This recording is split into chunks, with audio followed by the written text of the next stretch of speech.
কই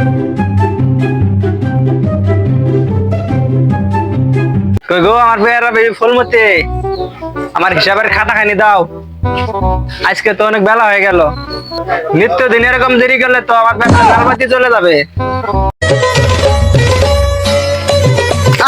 মরণ করো তো সে সুদের ব্যবসা, আর আবার ঢং। আমার কি বলে জানো? লোকে তোমাকে কি বলে ফুলমতি? বলে ওই যে সুদের রাজুর বউটা, আমি কারো মুখ দেখাতে পারি না। খবরদার ফুলমতি, আর ব্যবসা নিয়ে কোনো কথা বলবো না।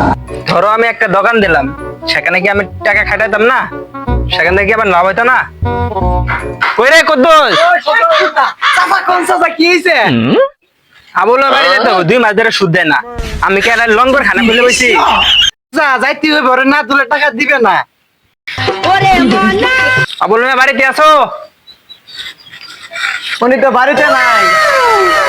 বাড়িতে নাই? তা তুমি গেরা, তোমার তো চিনলাম না। চাচা ওটা বললো 4 নম্বর বউ, ভাগায় না বিয়ে করছে। সত্যি নাকি? তা আবুল কই গেছে? আমার যে খুব দরকার ছিল, তোমার কিছু বলছে? না তেমন কিছু তো আমার বলা নাই। তো সুদারে হাসার জন্য কয়দিন ধরে পালাই ঘোরা, রাইতে ঘুম হয় না। আমি সেই সুদের মহাজন। আবুলের কাছে 2 মাসের টাকা পাওনা আছে। আমি অত শত বুঝি না, আমি আমার টাকা চাই। এটা আবুলকে বলে দিও, নাইলে খুব খারাপ আছে। ও আপনি সেই সুদারু, এর জন্য আমার ঘরে শান্তি নাই। আপনি সুদের টাকা দিবে বলে আমার গলা চেন বিক্রি করে দিচ্ছি। আপনি একটু দাঁড়ান, আমি আইতাছি। চাচা অবস্থা তো সুদের মনে হয় না। আরে না, বড় মনে হয় ভালো আছে। জন একটু ঘরের মধ্যে আসবেন, কত টাকা পান একটু হিসাব করে দিতাম। আল্লাহ মুখ তুলে তাকাইছে, দেখছ? তুই খালি সন্দেহ করলি, বা সন্দেহ করলে ব্যবসা করা যা। আবার ঘরের ভিতরে কে, বাইরে এসে দিলে তো পাত্তা। আপনি সম্মানী লোক, আপনার বাইরে টাকা দিলে ভালো দেখায় না, একটু ভিতরে আসেন। দোষ, তুই তাহলে থাক, আমি ভিতরে গেলাম। আমি যাই। না না, তুই থাক। আইলাম তাইলে। বয়সের মাইয়া লোকের জ্বলন্ত আগুন, তাজা বলে মজা দি। কই কুদ্দুস, আমার বাসা আমারে মাইরা দিল। কুদ্দুস এই কুদ্দুস, মানে বলছিলাম ভিতরে অবস্থা বেশি ভালো না, কোন খেলা সামলান। আপনি বাঁচলে বাপের নাম। টাকা দেওয়ার সব মিটছে, টাকা বুঝে পাইছে। আবুলে বউ, তোর আমি দেখে থাকি। কোনদিন যেন এই বাড়িতে না দেখি। আহ কি মাইডে নামা আছে। আল্লাহর বিপদ বললে আপন লোক কাছে পাই না। আল্লাহ ভাগছে কুদ্দুসের বাচ্চা।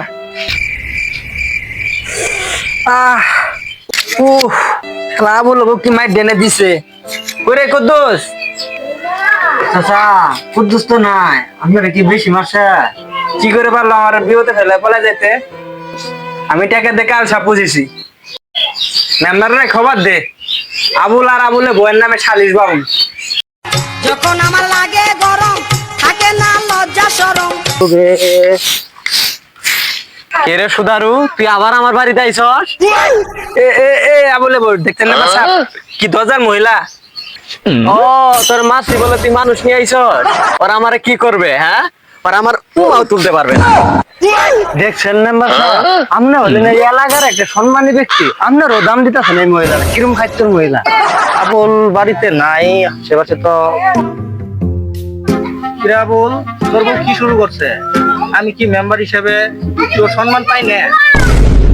ইলারা বেগম করতেছো কি? সে আমাকে এলাকার সম্মানিত মেম্বার, একটু সম্মান দিয়ে কথা বলো। আমি মানি না, এরকম মেম্বার আমি মানি না। মেম্বার, তুমি গলায় সব দেখতেছো, এই মহিলারা কতটা বজ্জাত। আজকে শরীর বিচার চাই। সুদারু, আমার বিচার করার জন্য তুই লোক নিয়ে আইছস? ভুল করছি, সেদিন তোর ভালো করে বুঝতে পারিনি রে। মেম্বার সাহেব, আমার বিচার লাগবো না। আপনি আবুল কন আমার পাওনা টাকাটা ফেরত দিতে। টাকা নিবি না? খারা তোর টাকা দিতাছি।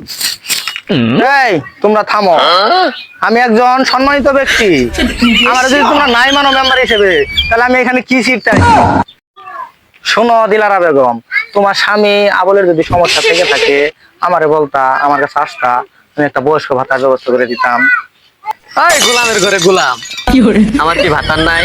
হাতে কি মরে গেছে? মেম্বার কি কয়? বড় আজকে তোরে খাইছি রে। মেম্বার আপনি সম্মানী মানুষ, আপনার কাছে তো এটা আশা করি নাই। আমি বেঁচে থাকতে আমার বউ আর একজনের কাছে বিয়ে দিতে চান। আরে আমি বিয়ার কথা বলি নাই, আমি ভাতার কথা বলছি, বয়স্ক ভাতা। তুমি এখনো যে খাড়াই আছো যে, নিয়ে আসো। আমার বউটি অনেকদিন ধরে কোয়াকুবি করি না, আজকে সুযোগ পাইছি। আবুল, তোর বউ এটা কি ডাকাত নাকি? ওরা টাকার বংশ, ওর দাদা চোদ্দ কিছু ছবি টাকায়। সর্বনাশ, সবাই যাইতে ভাগ। মেম্বার সাহেব আমার পাওনা টাকা। বললা না ওরা ডাকাতের বংশ, ওগো মানুষ খুন করে অভ্যাস আছে, রক্ত সবসময় গরমই থাকে। পয়সা থাকলে টাকা অনেক পাইবা, চল হয়ে যাইতে যাই গিয়ে, জীবন বাঁচান খরচ। আহ যাই গে।